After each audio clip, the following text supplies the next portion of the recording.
வணக்கம் விவர்ஸ். வாழ்த்துக்களுடன் உங்களில் ஒருவளான சாந்தி ஃபுட் கிச்சன். இன்னைக்கு என்ன செய்ய போறோம்னா முட்டை பிரியாணி செய்ய போறோம்.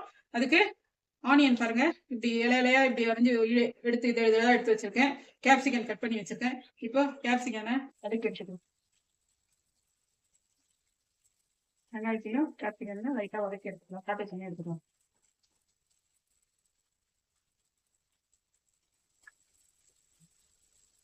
இதுவே சொல்றது கேபேஜ்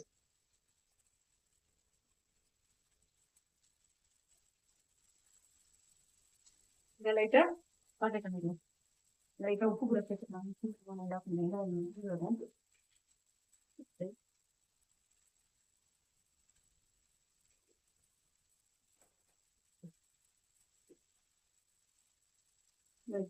இந்த கிருமி நாசினி சேர்த்துக்கேன்.